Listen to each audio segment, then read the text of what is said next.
About 5 years ago, I lived downtown in a major city in the US.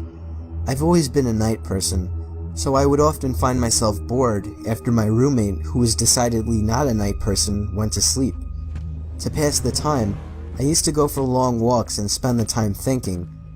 I spent 4 years like that, walking alone at night, and never once had a reason to feel afraid. I always used to joke with my roommates that even the drug dealers in the city were polite. But all that changed in just a few minutes of one evening. It was a Wednesday, somewhere between 1 and 2 in the morning, and I was walking near a police-patrolled park quite a ways from my apartment. It was a quiet night, even for a weeknight, with very little traffic and almost no one on foot. The park, as it was most nights, was completely empty. I went down a short side street in order to loop back down my apartment when I first noticed him. At the far end of the street, on my side, was the silhouette of a man dancing. It was a strange dance, similar to a waltz, but he finished each box with an odd forward stride. I guess you could say he was dance walking, headed straight for me. Deciding he was probably drunk, I stepped as close as I could to the road to give him the majority of the sidewalk to pass me. The closer he got, the more I realized how gracefully he was moving. He was very tall and lanky and wearing an old suit. He danced closer still, until I could make out his face. His eyes were open wide and wild, head tilted back slightly, looking off at the sky. His mouth was formed in a painfully wide cartoon of a smile. Between the eyes and the smile, I decided to cross the street before he danced any closer. I took my eyes off of him to cross the empty street. As I reached the other side, I glanced back, and then stopped dead in my tracks. He had stopped dancing and was standing with one foot in the street, perfectly parallel to me. He was facing me, but still looking skyward, smile still wide on his lips. I was completely and utterly unnerved by this. I started walking again, but kept my eyes on the man. He didn't move. Once I had put about half a block between us, I turned away from him for a moment to watch the sidewalk in front of me.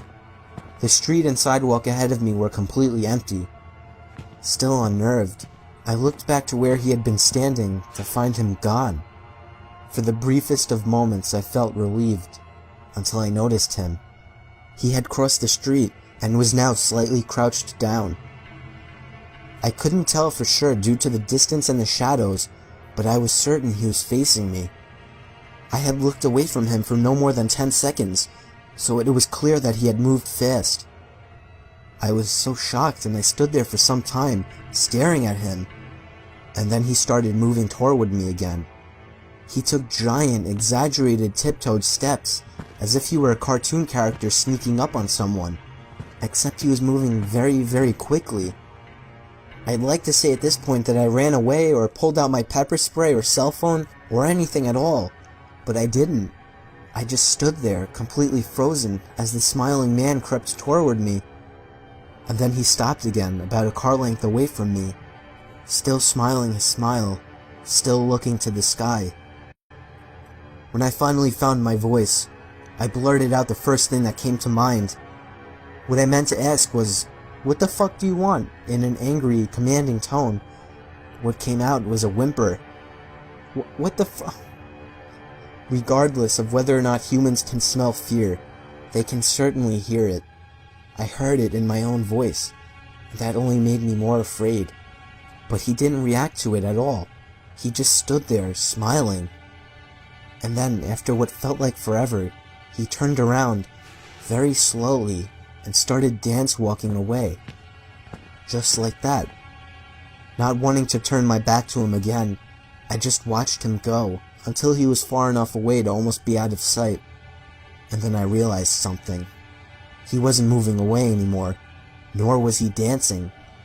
I watched in horror as the distant shape of him got bigger and bigger. He was coming back my way. He was coming back my way, and this time he was running. I ran too. I ran until I was off the side road and back onto a better lit road with sparse traffic. Looking behind me then, He was nowhere to be found. The rest of my way home, I kept glancing over my shoulder, always expecting to see his stupid smile, but he was never there. I lived in that city for 6 months after that, and I never went out for another walk. There was something about his face that always haunted me. He didn't look drunk. He didn't look high. He looked completely and utterly insane. And that's a very, very scary thing to see.